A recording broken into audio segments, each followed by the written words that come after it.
Hello, everybody. This is Catholic Dad, episode number 200, Boycott Disney. Wow, we've really made it pretty far. 200 videos. You know, this started as something that I was trying to put a video collection together for my children, so that one day, if I'm not on this planet, my kids can look back and like look up what Dad was thinking about things. And I actually didn't think it would come this far. Not that I've got a lot of, I don't have a lot of subscribers, 65 thus far, but it's starting to grow, and it's growing a little bit faster than it was before. And I still haven't really told many people about it. I just kind of want to put my ideas in video, and you know, hopefully I can share these with people. And if you guys like them, and if you think they prove a point for you, or if you think they're shareable, please share them with other people, and then maybe we can grow this thing from here. But well, thank you, and also thank you for watching. I think that's really neat. So what do I mean when I say boycott Disney? I don't know if you saw this. So Georgia, essentially, they had the heartbeat bill down in Georgia, essentially outlawed abortions if you had an ultrasound proven heartbeat, which, you know, I'm a radiologist. I see these things all the time. You see the heartbeat pretty early on. If you don't see it by 6 weeks, that's amazing. 6 weeks is actually 4 weeks of pregnancy, because you don't count the 2 weeks before ovulation. And so, yeah, that's a hard stance against abortion that Georgia just took.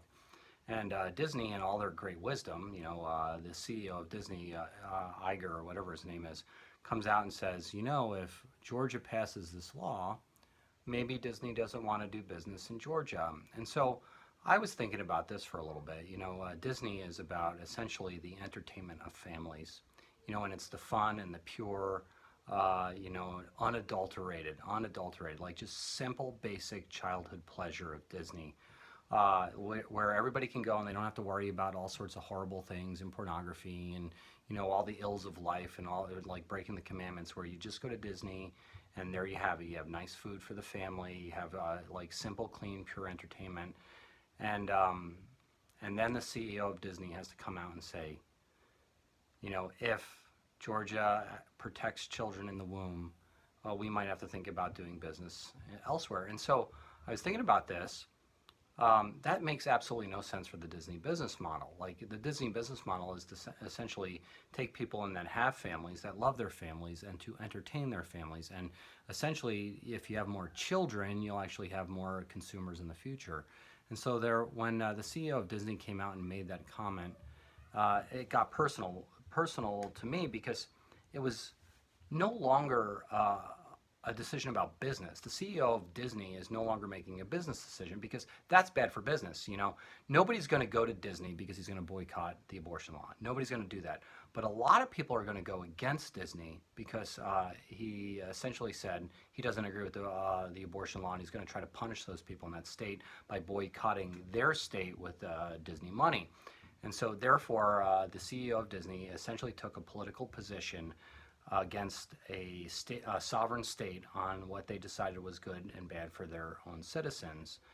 And that's wrong on so many different levels, particularly when it goes against your own business model, which means if it goes against your business model, it's no longer about business, but it becomes a new religion. It's essentially the religion of Disney, which includes abortion, by the way, just to let you know. And so I want to say boycott Disney. But beyond that, so I was telling a good buddy of mine, smart guy today, I told him, listen, go boycott Disney. He said, why?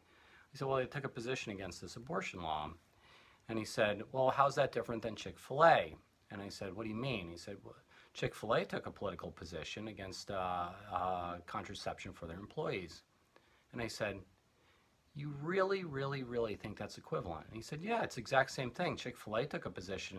They didn't want to consent to that, and therefore they took a business decision against paying for contraception for their own employees. And so this is what burns my biscuits, by the way.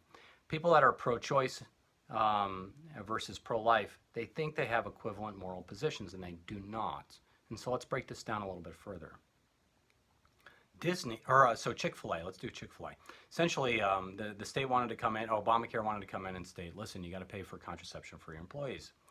Now, if Chick-fil-A determines in their own moral conscience that contraceptives are like a moral offense to their conscience, that they're a grave evil, then essentially the state's coming in and telling Chick-fil-A, you have to, by stroke of law, offend your own moral conscience.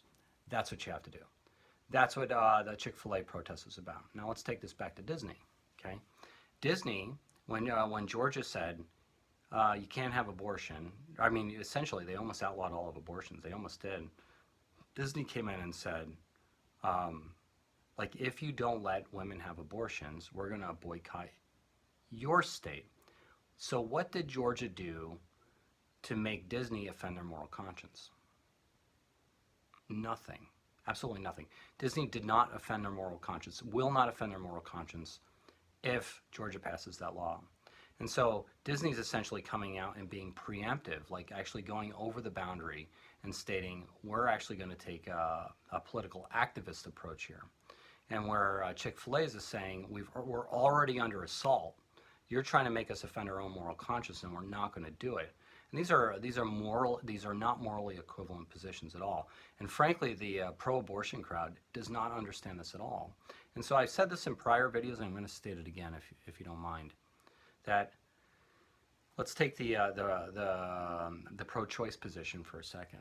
And I'm a pro-lifer. So if the pro-choice people get their way, correct, then that means everybody else in the country, if the pro-choice people under pen of law get their way, that means everybody else in the country has to accept legalized murder of children. That's what it is. Okay? So if the pro-choice, because they're trying to convince the people that don't agree with them. So the people that don't agree with them, it's viewed as murder, right? It's a murder of a child in the womb. And so if the pro-choice people get their way, it's essentially legalized murder across the board. Now let's just state the pro-life people get their way. If pro-life people get their way, they have to actually coerce the other people in the other direction. And what's their coercion? Their coercion is this. You have limitations on your reproductive freedoms. There's no objective evil there, right? So because the pro-life people, we're just protecting children here, people. Everybody gets a chance in this world. That's what we're going for. It doesn't force anybody to sin. It doesn't force anybody to violate their moral conscience. Whereas if you have abortion, it forces at least half the nation to accept an intrinsic evil. We're talking the fifth commandment here, murder, under the confines of law, under the protection of law. And so how are these morally equivalent? They're not. And that burns the heck out of my biscuits. These people, oh, I'm pro-choice. Oh, well, why don't you accept my freedom? Your freedom is to murder, okay? Why don't you accept my freedom? My freedom is to just tell you you have certain restrictions on what you can do with your body. Now, and so are there things you shouldn't be able to do with your body? Well, I don't know. Should you be able to cut your arm off? No, you probably shouldn't be. Should you be able to take horrible illegal drugs that mess your brain up and make you violent and kill people? No, you shouldn't do that. We should have laws that restrict you from doing that. Should you be able to, I don't know, marry a goat? No, you shouldn't be able to do that because that goes against all sorts of crazy things in natural law. And yeah, you shouldn't be able to do with your body whatever you want. You should be able to do with your body what you ought, right? The correct, responsible thing. And so don't. These pro-choice people, they drive me and just get me so enraged. Actually, I'm not really enraged, but they really drive me to talk more and engage them. Your position's not morally equivalent at all. You want me to accept murder. I want you to accept just a little bit of restriction on your freedom. And frankly, you tend to be liberal and you want me to accept restrictions on my freedoms in terms of economics. So yeah, I don't have a problem with that, people. This is Catholic Dad making you think about it. Please like or subscribe. Get to Mass, pray the Daily Rosary. Look at what Disney did. See what they're actually posturing to doing with the Georgia law. And if Disney is posturing or they actually want to punish the people of Georgia for protecting the unborn, well, then I think it's time to take war to Disney. So perhaps boycott Disney if I'm correct. Okay, God bless. Take care.